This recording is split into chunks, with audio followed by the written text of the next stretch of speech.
Olá, alunos, tudo bem? Eu sou o professor Éder Jimenez, professor conteudista e que estou aqui então para a segunda aula sobre a disciplina Estado, Governos e Políticas Públicas. Essa é a nossa aula conceitual da unidade do livro que trata sobre governo, o segundo eixo então temático contido no título da nossa disciplina. Os tópicos que nós abordaremos nessa aula e que estão dispostos no livro de vocês em cada uma das 4 seções são conceito, formas e sistemas de governo, democracia e instituições políticas, adesão à democracia entre a população e caracterização do governo brasileiro. Bem, passando direto ao primeiro tópico, nós começamos uma discussão sobre o governo por uma definição. Eu optei por uma definição do dicionário de política, que diz o seguinte: pode-se definir governo como conjunto de pessoas que exercem o poder político e que determinam a orientação política de uma determinada sociedade.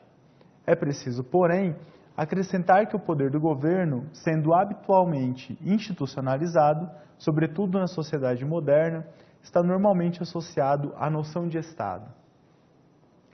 Pense então o governo sob essa perspectiva de pessoas que exercem o poder político dentro de um arranjo institucional, e esse arranjo institucional é o Estado.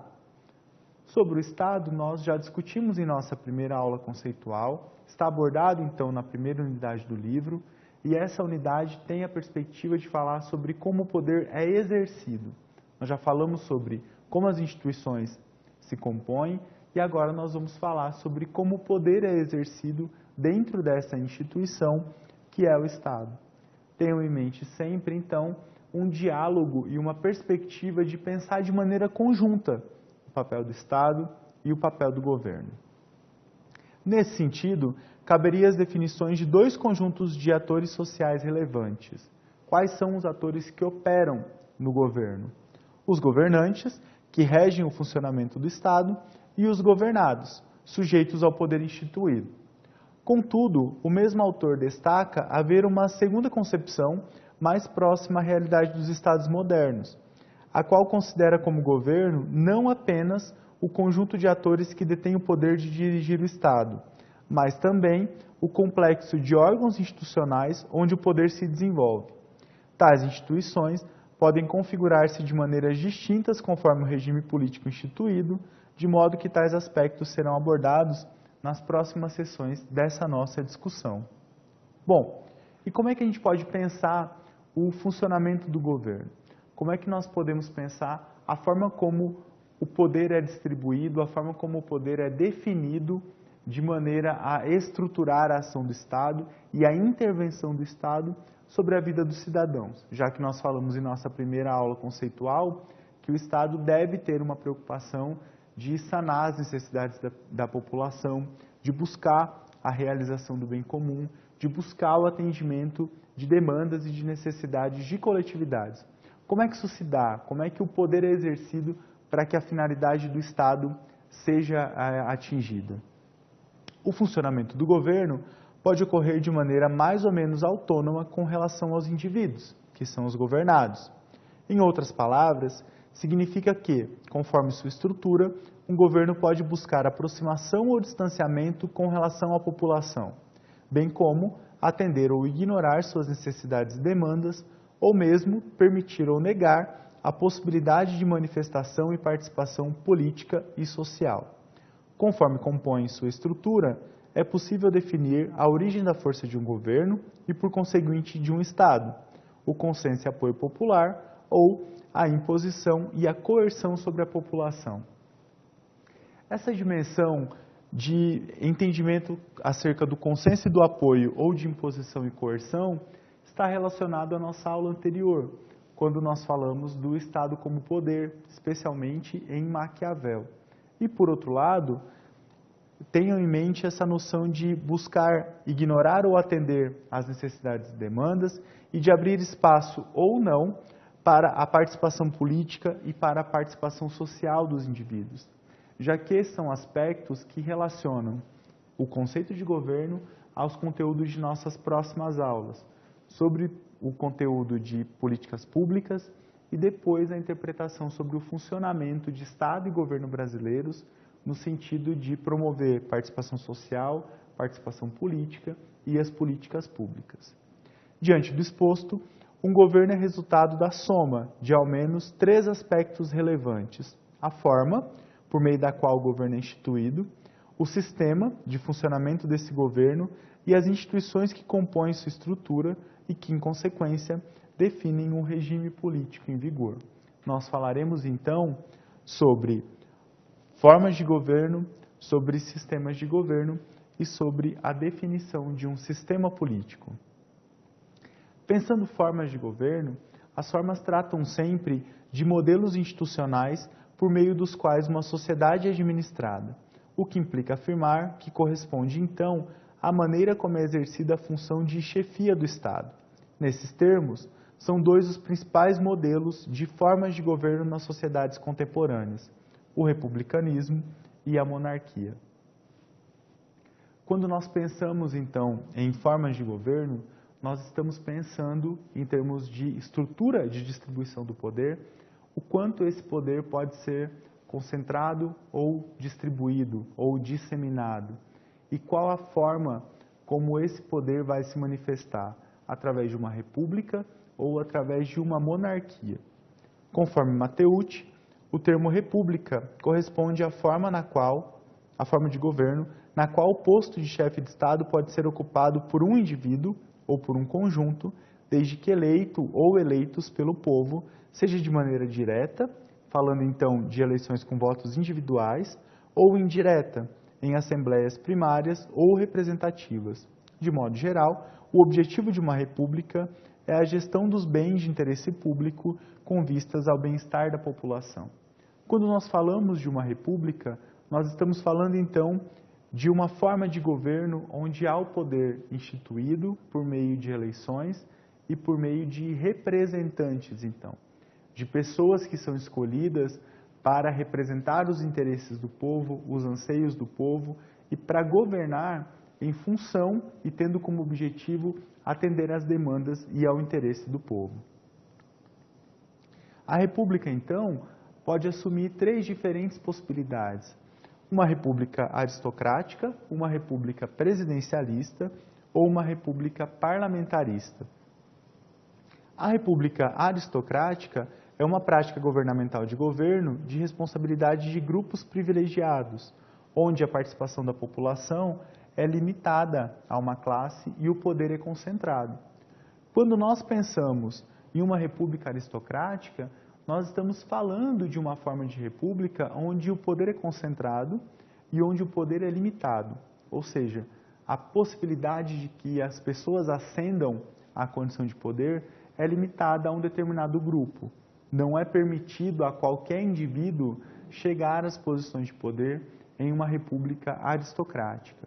Quando nós pensamos em uma república presidencialista, nós estamos falando de uma forma de governo onde o presidente é eleito direta ou indiretamente e exerce o cargo por tempo determinado, tendo como principal característica a organização do Estado através dos poderes executivo, legislativo e judiciário. Pensar, então, uma república presidencialista é pensar na realização de eleições, pensar que há um ente tido como central ou que ocupa o posto principal de poder nessa república, que é o presidente, mas um ente que não governa sozinho, já que existe uma divisão de poderes entre executivo, legislativo e judiciário. Ou seja, o presidente ocupa o posto máximo do executivo, mas há um outro poder onde as leis são formuladas, cabendo a ele executar, e há um terceiro poder que regula, controla, em alguma medida, fiscaliza o desenvolvimento das ações do executivo e do legislativo, que é o poder judiciário. A terceira forma de república é a república parlamentarista, quando o governante é eleito para o cargo de chefe de Estado, de presidente, então, que normalmente não possui poderes executivos reais, enquanto o parlamento escolhe o chefe de governo, o primeiro-ministro, que governa exercendo os poderes executivos de fato. Os parlamentares representantes do poder legislativo são escolhidos pelo povo através de eleições diretas. Em uma república parlamentarista, então, a principal função não necessariamente é ocupada pelo presidente. O presidente é chefe de Estado, mas não o chefe de governo. O chefe de Estado é aquele que lida com os chefes de outros estados, que discute questões relacionadas a temas nacionais, territoriais, a questões externas, mas não necessariamente é quem define o funcionamento e a distribuição, a dinâmica do poder, já que quem faz essa função é o primeiro-ministro.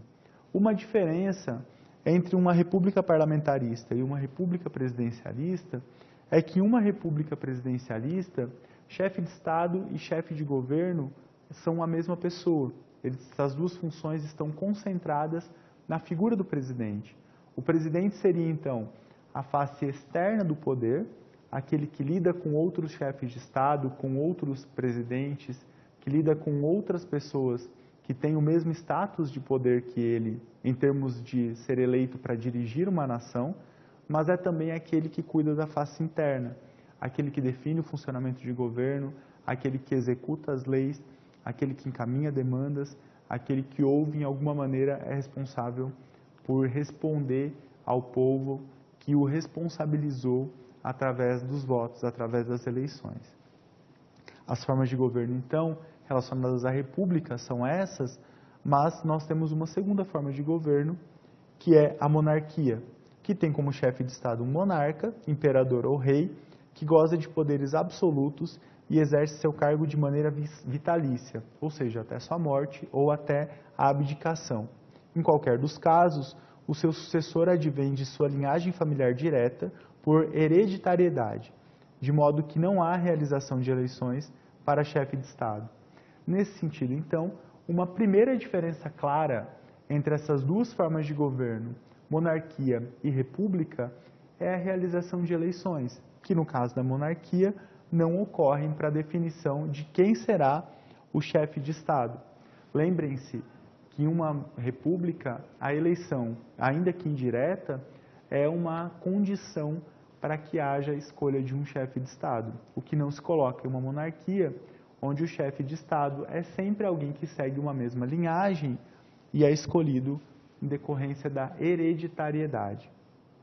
Nesse sentido, a forma de governo monárquica se caracteriza pelo poder absoluto do chefe de Estado sobre o povo e sobre o país e pela ausência de responsabilização política do monarca, que não necessita prestar esclarecimentos ao povo ou a qualquer instituição nacional sobre suas ações.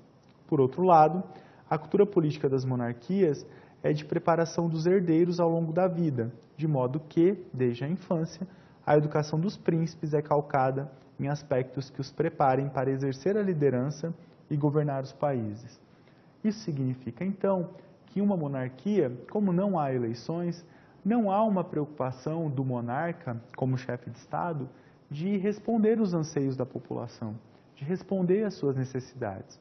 Ora, uma das características que faz com que os políticos, quando ocupam cargos públicos, busquem satisfazer as demandas e necessidades da população é claramente o fato de que eles esperam concorrer novamente. Eles esperam ter condições de ser eleitos novamente. Em uma monarquia, como o chefe de Estado não será eleito, não ocorrem as eleições, e essa é uma condição natural, não há essa necessidade ou essa preocupação clara em atender às demandas da população. Logicamente, nós sabemos que há monarcas que têm um olhar mais compassivo, que têm um olhar para as necessidades da população, que se preocupam com políticas públicas, mas não necessariamente essa é uma responsabilidade que lhes cabe ou uma preocupação que lhes é comum. Pensando então, definidas as formas de governo entre república e monarquia, nós podemos pensar em sistemas de governo. E o que são os sistemas de governo? Os sistemas de governo dizem respeito às maneiras como o poder político é exercido no âmbito do Estado, ou seja, como os governos se organizam. Nesse sentido, nós temos primeiramente o parlamentarismo, que é um sistema de governo no qual há distribuição de poder entre executivo e legislativo, cabendo ao segundo, ao legislativo, portanto, proporcionar a sustentação política do governo, seja de maneira direta ou indireta. Enquanto o chefe de Estado representa a sociedade, o Legislativo é composto por membros vencedores das eleições, e, portanto, representantes do povo, sendo que o primeiro-ministro é escolhido dentre os eleitos pelo partido que obteve o maior número de assentos. O primeiro-ministro é, então, a figura responsável por estabelecer as relações entre o Estado e o povo, entre o governo e a população. Por que ele é responsável e como cabe essa responsabilização? Essa responsabilização está relacionada ao fato do primeiro-ministro ser um daqueles eleitos pelo povo. Como as eleições para o legislativo são sempre eleições calcadas, seja direta ou indiretamente, pela escolha da população por aqueles que serão seus representantes, o primeiro-ministro tem essa condição de ser um representante também do povo. Geralmente, o primeiro-ministro é escolhido por uma bancada, por uma parte, então, daqueles que ocupam o legislativo e que o fazem em maioria. Em países onde há apenas 2 partidos, é muito mais fácil, muito mais rápido e muito mais claro esse processo de escolha do primeiro-ministro. Em países com muitos partidos, são necessários acordos, negociações, para que seja escolhido, então, quem será o representante máximo dentre esses atores políticos do legislativo que terá essa função de representante maior do povo, ocupando o cargo de primeiro-ministro. Conforme Faria, o sistema de governo parlamentarista pode ser identificado sob 2 combinações com as formas de governo anteriormente apresentadas. Primeiro, uma república parlamentarista, onde o chefe de Estado é eleito pelo povo e empossado pelo parlamento, exercendo então o governo por um tempo determinado, ou uma monarquia parlamentarista, que tem no monarca a figura de chefe de Estado, que assume de forma hereditária, mas quem exerce as atribuições executivas é o primeiro-ministro, também chamado de chanceler. Quando nós pensamos, então, as possibilidades de sistema de governo parlamentarista, nós temos que ter em mente que essas 2 possibilidades que esse sistema de governo, pode se adequar às 2 possibilidades de formas de governo que foram anteriormente apresentadas. Em oposição ao parlamentarismo, nós temos uma outra perspectiva, um outro sistema de governo, que é o presidencialismo, que, como o próprio nome, como o próprio termo diz, tem como figura central o presidente, que concentra os cargos de chefe de Estado e de chefe de governo no comando do Poder Executivo, como eu já disse a vocês, sendo que os demais poderes, legislativo e judiciário, atuam de maneira independente do primeiro. Ao Executivo, então, aquele poder comandado pelo presidente enquanto chefe de Estado e chefe de governo, cabe aplicar as leis aprovadas e gerenciar a máquina pública, para o que conta tanto com servidores e gestores públicos concursados, quanto com ministros, secretários e outros ocupantes de cargos nomeados para contribuir à consecução do governo. Considerada a autonomia entre os poderes, não é possível ao legislativo demitir o presidente ao longo de seu mandato, salvo em condições de descumprimento de deveres ou incorrência de proibições estabelecidas em lei, sendo que a vontade da população, representada pelo resultado das eleições, deve ser soberana e legítima. Pensar, então, um sistema de governo presidencialista significa ter a concentração do poder entre o chefe de Estado e o chefe de governo no mesmo indivíduo. Quando nós pensamos, já adiantando o fim dessa nossa aula conceitual, o caso brasileiro, a nossa forma de governo é uma forma de governo republicano, já que desde o título do nosso país, de uma maneira composta, é República Federativa do Brasil, e aí federalismo foi tratado na aula conceitual passada, quando nós falamos sobre as formas de organização do Estado. E além disso, em termos de sistema de governo, nós temos um sistema de governo presidencialista, ou seja, somos um país cuja estrutura de funcionamento do governo é pautada por eleições, no nosso caso eleições diretas, desde a redemocratização. É um sistema pautado por divisão dos poderes, entre executivo, legislativo e judiciário, e é um sistema de governo pautado por um regime presidencialista, onde um único ente, o presidente, concentra as funções de chefe de Estado e de chefe de governo. Para além, então, dos sistemas de governo e também das formas de governo, nós temos regimes políticos. E o que são regimes políticos?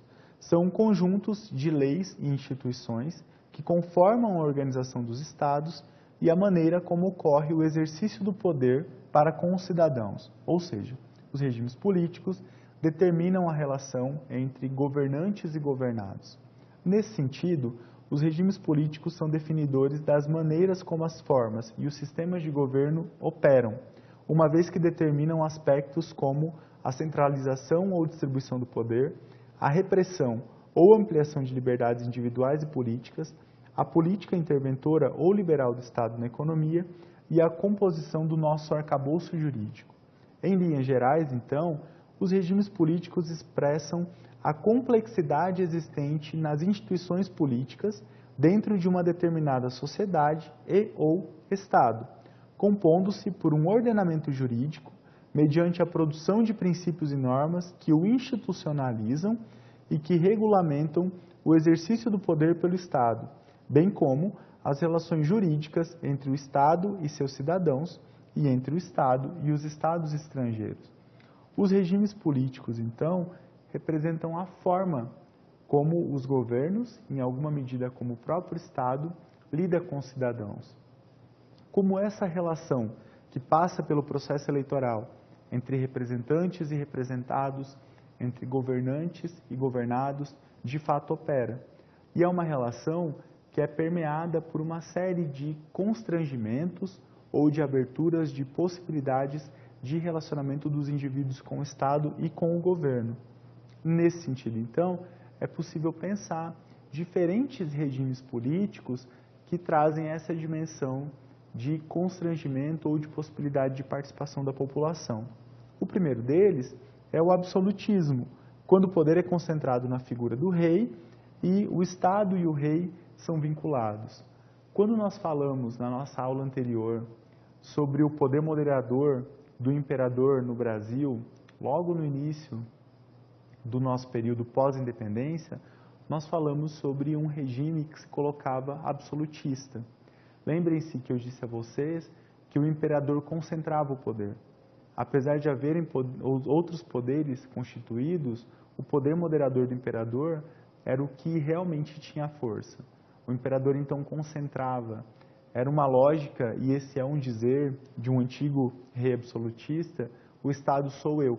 O absolutismo, então, é uma forma, é um tipo de regime político onde o poder é concentrado na figura do rei.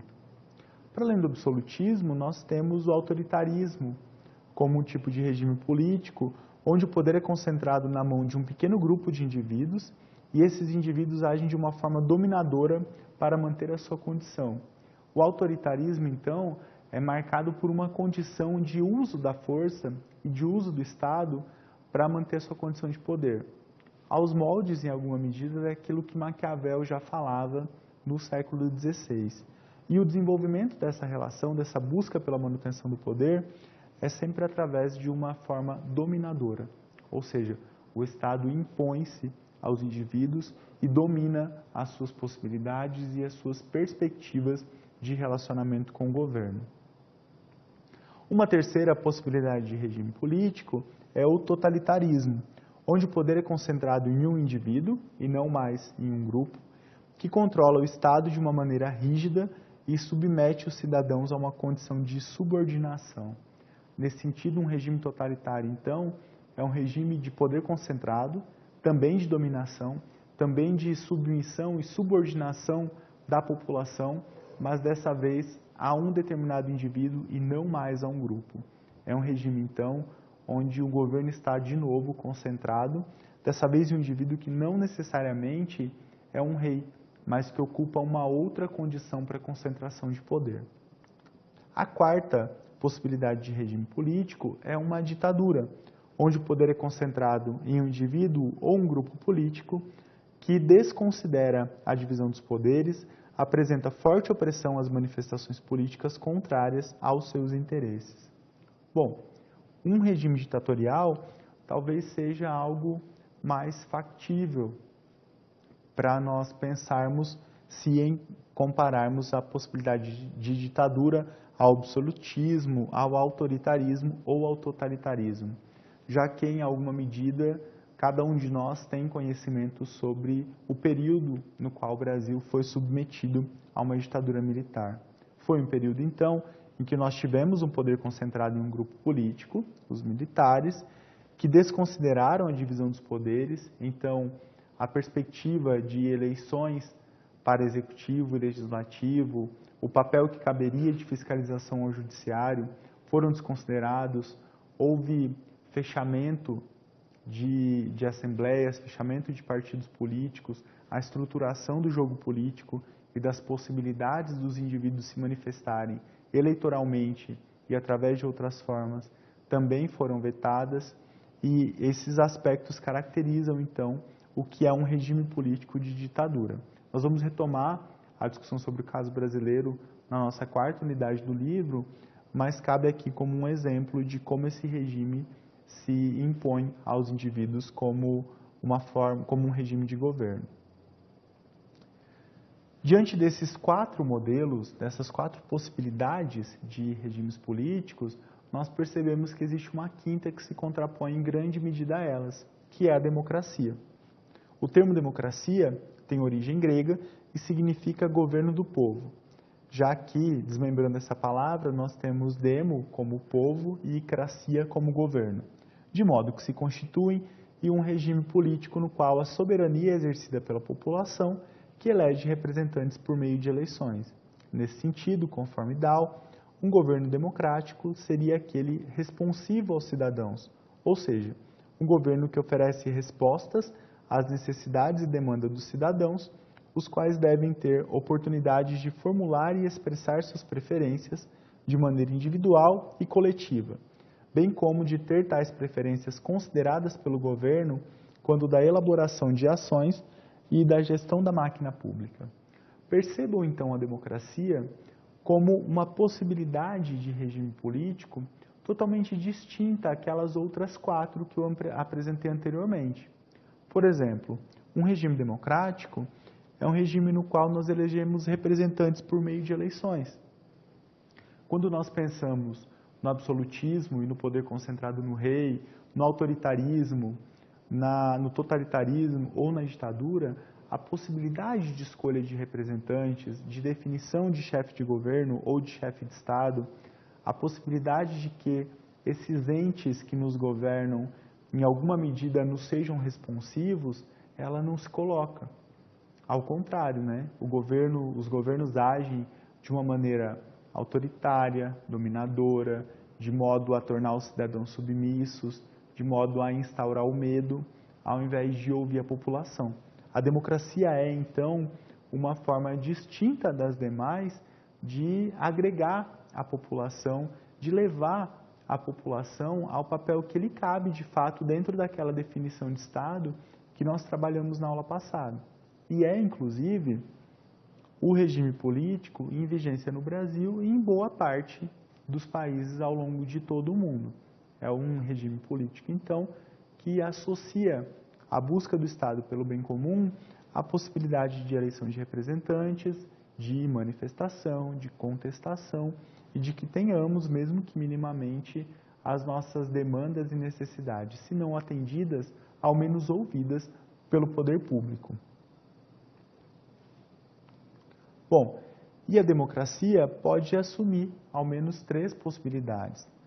Em termos empíricos, a primeira forma de democracia, a primeira maneira de pensar uma democracia é uma democracia direta, que remete à ágora grega e diz respeito à possibilidade de que, para cada assunto de interesse público, os cidadãos possam participar das discussões e votar.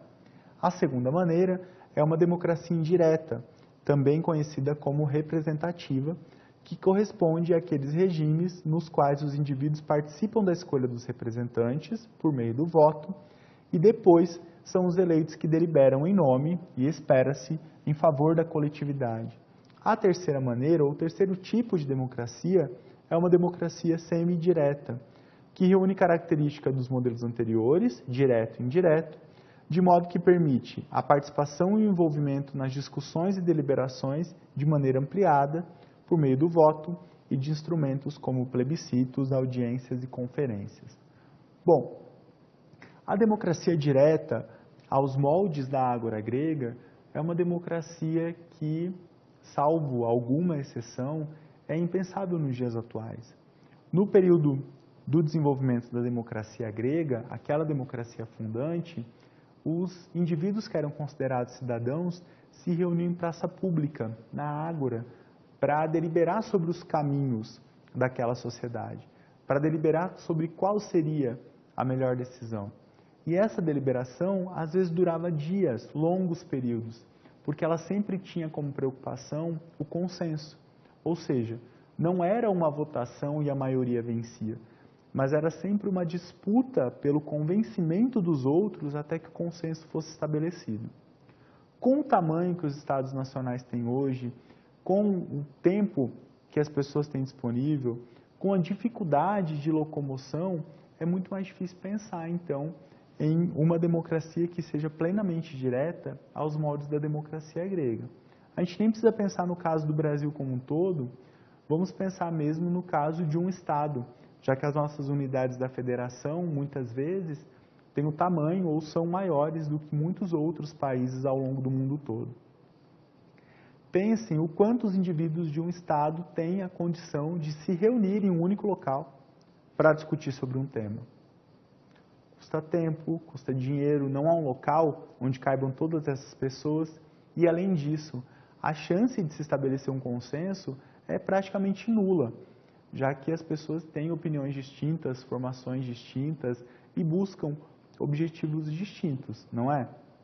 Uma democracia indireta, ao contrário da democracia aos moldes gregos, é uma democracia pautada pelo voto. É uma democracia, então, onde o papel da população, já que não pode discutir e deliberar sobre temas e sobre políticas públicas e ações sociais, a população confere, então, por meio do voto, o direito a outras pessoas para que façam essa discussão em uma esfera menor e uma esfera onde essas pessoas possam se reunir. Se a gente pensar no caso brasileiro, a esfera onde os nossos representantes se reúnem são as câmaras de vereadores, são as assembleias legislativas estaduais, são a Câmara e o Senado federais que constituem o nosso Congresso.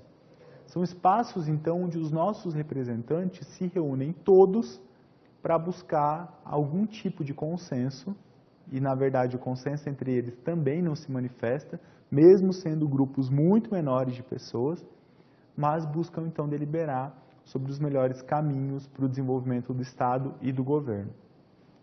O que nós temos como melhor perspectiva dentre essas três é a de democracia semidireta, onde as pessoas votam, elegem representantes, então, que vão definir rumos para o funcionamento do país, mas também dispõem de outros mecanismos por meio dos quais elas se fazem ouvidas pelo Estado, se fazem ouvidas pelo poder público.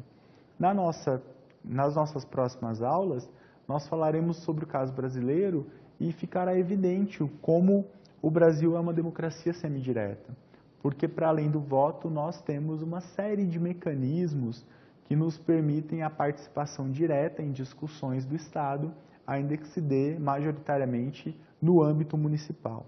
Mas já adianto a vocês, o Brasil não só é uma democracia semidireta, como é um modelo de democracia semidireta por conta dos mecanismos e instrumentos de participação institucional que são desenvolvidos aqui e que servem como exemplo e como modelo para um grande conjunto de países em todo o mundo.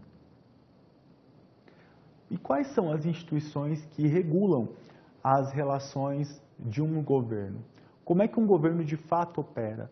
Nós falamos até agora sobre como o poder está instituído. Quais são as formas por meio das quais um governo opera, quais são os sistemas por meio dos quais um governo se realiza e quais são as possibilidades de regimes políticos pelas quais se dá o poder. Mas quais são as instituições que operam para que um governo se realize? Nós vamos adotar, para falar sobre essas instituições, a democracia como base. Em primeiro lugar, por ser o regime político em vigor no Brasil, e em segundo lugar, por ser o regime político que cabe às discussões que tangenciam os nossos problemas de pesquisa majoritariamente no âmbito da gestão pública. E quais são basicamente as instituições que compõem ou que permeiam um regime democrático? O voto, e nós temos falado ao longo dessa nossa aula conceitual sobre a importância do voto como mecanismo de escolha de representantes e de entes que vão então decidir em nosso nome, que vão definir os rumos do governo do Estado em nosso nome. Os partidos políticos, e nesse contexto o seu conjunto através de um sistema partidário, já que em países como o Brasil, os partidos políticos são os mecanismos que mediam a relação dos eleitores com o Estado através do voto. Nós não temos, até esse momento, a possibilidade de candidaturas avulsas, o que significa que para concorrer a um cargo público eletivo, o indivíduo tem que estar filiado a um partido político, e nesse sentido os partidos políticos são responsáveis, então, por oferecer à população possibilidades de escolha, para que dentre essas possibilidades nós elejamos os nossos representantes, e é importante pensar nas relações que desenvolvem em sistemas partidários bi- e multipartidários. O próprio termo já nos remete à ideia de que bipartidário é um sistema partidário que tem apenas duas possibilidades, e multipartidário é um sistema onde há mais partidos políticos, ou seja, há mais possibilidade de oferta de candidaturas, há mais possibilidade de temáticas que sejam abordadas por esses partidos, e então há mais possibilidades de que os eleitores se sintam representados ou que vejam em diferentes partidos, em diferentes candidatos, defensores de causas, de interesses, de demandas que se colocam para esses indivíduos. Para além do voto e dos partidos, nós temos sistemas eleitorais. Ora, se existe o voto, que é o mecanismo pelo qual nós escolhemos os nossos representantes, e existem os partidos e os sistemas partidários, que são as instituições e arranjos por meio dos quais os indivíduos se colocam como possibilidades para que nós os escolhamos, existem também os mecanismos pelos quais a gente realiza essas escolhas entre aqueles que são indicados ou colocados como opções pelos partidos para que a gente estabeleça essa relação através do voto. Nesse sentido, há três possibilidades de sistemas eleitorais em um regime democrático. Os sistemas eleitorais majoritários, então onde, quando há uma eleição, aquele que ocupa ou que atinge o maior número de votos é escolhido. Os sistemas proporcionais, onde há combinações e cálculos que passam por coligações, por agrupamentos de votos para conjuntos de partidos, e aos sistemas mistos, onde as duas condições de voto majoritário e de voto proporcional podem se colocar aos indivíduos. Daqui a pouquinho a gente vai falar sobre o caso brasileiro, e aí ficará claro que o nosso sistema eleitoral é um sistema eleitoral misto. Para além dessas três grandes instituições, é possível e é preciso pensar, no caso democrático, a relação entre representação e congruência política. A representação consiste no fato de que quando nós escolhemos representantes, nós estamos lhes conferindo o poder de decidir em nosso nome, o poder de tomar, então, os caminhos do Brasil, pensando no nosso caso, em nosso nome. E o que se espera da representação é que aqueles que nós escolhemos, de fato, respeitem e decidam em nosso favor. É nesse sentido que se coloca a condição ou a noção de congruência política. A congruência política é, então, pensando a representação, a expectativa ou o que se busca em termos de que a opinião da população reflita na forma como os parlamentares se colocam, como eles posicionam, como eles votam, como eles definem as políticas públicas e as demais legislações que interferem no nosso cotidiano. Pensar, então, a congruência política e a representação em um regime democrático significa pensar o quanto os nossos eleitos, os nossos representantes, estão governando em nosso favor. o quanto os nossos governantes estão respeitando os anseios, as necessidades, as demandas da população que os elegeu. Já que, ao longo de uma campanha, um dos aspectos que nós levamos em conta para definir o nosso voto são as propostas que os candidatos apresentam. E nós acreditamos que eles vão lutar para que aquelas propostas de fato se efetivem quando ocuparem os cargos para os quais estão disputando. A congruência é, então, esse caminho de efetivação daquelas perspectivas, daquelas demandas que fizeram com que nós votássemos em determinados candidatos. Pensar congruência significa, por exemplo, pensar o seguinte: a população elege um conjunto de candidatos, um conjunto de políticos, tendo em vista um caminho específico para uma determinada política pública. Se depois de eleito, esses parlamentares, então, votam e deliberam por aquela política pública, a congruência política foi atingida. Se, ao contrário, quando assumem o poder, eles abandonam aquela discussão, abandonam a pauta, aquela promessa de campanha e fazem algo no sentido contrário, não houve congruência política. Ou seja, os nossos representantes não representaram de fato quais eram as nossas demandas, os nossos anseios, já que nós esperávamos que uma determinada política pública fosse aprovada e aquilo não se efetivou. É extremamente importante para um regime democrático que a congruência política se manifeste, já que, como ciclicamente nós votamos, nós escolhemos candidatos entre os partidos através de eleições, nós esperamos escolher pessoas que nos representem e que, de fato, legislem em favor da população. Outro aspecto importante para o funcionamento de um regime democrático é o apoio popular. Bom, se a primeira instituição e talvez a instituição mais importante de um regime democrático seja o voto, é importante então nós pensarmos na forma como a adesão da população, o apoio que os indivíduos direcionam à democracia se manifesta. E aí há uma série de possibilidades de discussão sobre como os indivíduos podem manifestar o seu apoio ou a falta de apoio à democracia. Uma divisão simples dessas perspectivas é entre apoio difuso e específico, ou seja, tentar entender se os indivíduos apoiam as normas de funcionamento de um regime democrático e o seu funcionamento efetivo. O que isso significa? Tentar entender, tentar verificar em que medida os indivíduos apoiam as leis e as instituições que estão compostas, que regem o governo, e se os indivíduos acham que essas instituições e essas leis estão operando de uma maneira mais ou menos correta.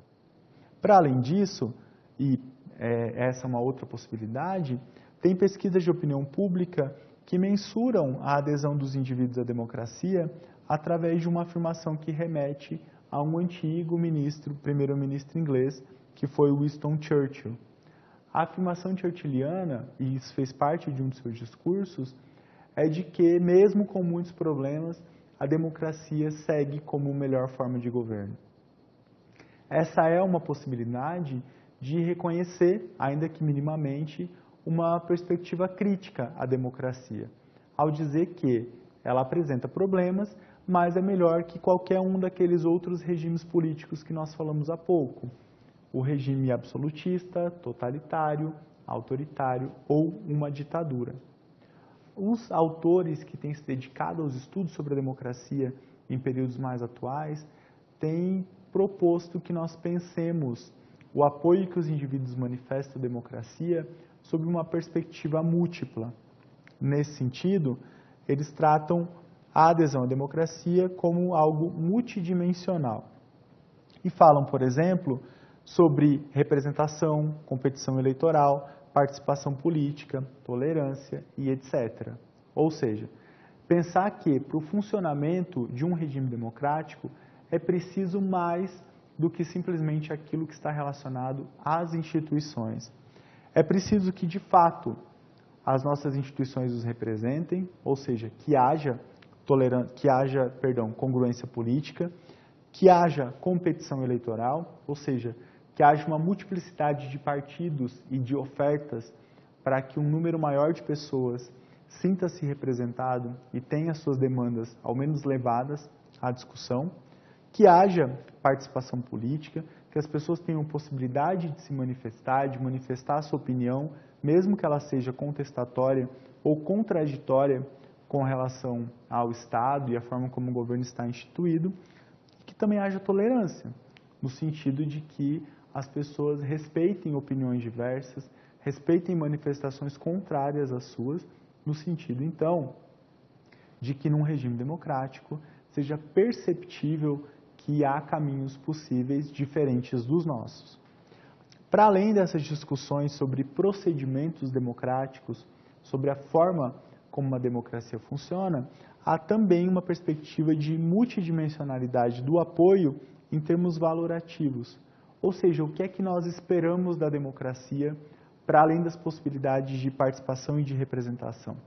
E aí autores que discutem o desenvolvimento de liberdades individuais e a promoção de direitos e políticas públicas. Uma perspectiva, então, de funcionamento da democracia que relaciona em grande medida esse regime de governo à própria origem ou à própria necessidade que o Estado deve atender, que é respeitar liberdades individuais, promover os direitos individuais e também promover as políticas públicas. Pensando rapidamente sobre o caso brasileiro, e nós retomaremos isso ao longo das nossas unidades 4 e 5, este quadro que consta no livro mostra que somos uma república desde 1889, então essa forma de governo se perpetua desde o século XIX, que passamos, depois do parlamentarismo que acompanhou a monarquia, por um regime presidencialista, que, como eu adiantei a vocês, o nosso regime político foi absolutista apenas durante o Império, quando o poder moderador, que foi abordado na nossa primeira aula conceitual, concentrava sobremaneira o funcionamento do Estado e do governo. Contudo, em termos de regime político, nós tivemos mais variações do que em termos de forma e sistema de governo, já que nós tivemos uma democracia um tanto quanto restrita, passamos por uma ditadura totalitária, por um primeiro período democrático, por uma ditadura autoritária e retomamos a democracia em meados da década de 80. Pensando então como o governo brasileiro se caracteriza hoje, em termos do voto, nós temos o sufrágio universal, que foi atingido com a Constituição de 1988, e o voto então é extensivo a toda a população maior de 16 anos, obrigatório, sendo facultativo apenas aos analfabetos, aos jovens entre 16 e 17 anos e aos idosos que têm 70 anos ou mais. Em termos de partidos políticos e de sistema partidário, nós temos no Brasil hoje uma legislação que permite a liberdade de constituição de partidos políticos, sendo que, até este momento, em 2018, nós temos 35 legendas partidárias constituídas no Brasil e cerca de 60 em processo de análise ou que buscam a sua criação. O nosso sistema eleitoral é um sistema eleitoral misto, já que nós temos mandatos de 4 anos com voto absoluto ou com voto majoritário para o Executivo e com voto proporcional para o Legislativo, com eleições em 2 turnos para todas as disputas onde há mais de 200 mil eleitores. Então, no caso de eleições municipais, eleições para prefeito em municípios onde há mais de 200 mil eleitores, para as eleições aos governos estaduais e ao governo federal, e uma diferença com relação à eleição do Senado, já que os mandatos dos senadores são de 8 anos e, diferentemente dos eleitos ao Legislativo Federal, os eleitos ao Senado são sempre na condição de 3 por unidade da federação, sendo que em uma eleição são eleitos 2, na outra eleição é eleito 1, e esses mandatos de 8 anos são então intermitentes. Nunca há uma completa alteração do quadro de composição do Senado Federal. Por fim, para caracterizar ainda o nosso governo brasileiro, é preciso dizer que, com relação à manifestação de apoio à democracia pela população, nós somos caracterizados por baixa confiança nas nossas instituições democráticas, e uma adesão ao regime que se apresenta inconsistente, ou seja, quando nós pensamos naquelas dimensões procedimentais e valorativas, existe entre os brasileiros uma relativa inconsistência na forma como eles apoiam a democracia. O que significa que eles apoiam algumas daquelas características, sejam elas o apoio ao voto, à representação, à tolerância, às formas de participação, à garantia de liberdades individuais, ao acesso aos direitos individuais e às políticas públicas, mas não apoiam todas essas condições procedimentais e valorativas de uma maneira geral. Daí a noção de que a nossa adesão ao regime, enquanto povo, é uma adesão inconsistente, já que ela é sempre parcial ou, para alguns aspectos, até mesmo contraditória. Esse é o conteúdo da nossa segunda unidade, que buscou trazer para vocês as discussões sobre o governo, tendo como foco nessa última parte uma caracterização do governo brasileiro. Até mais.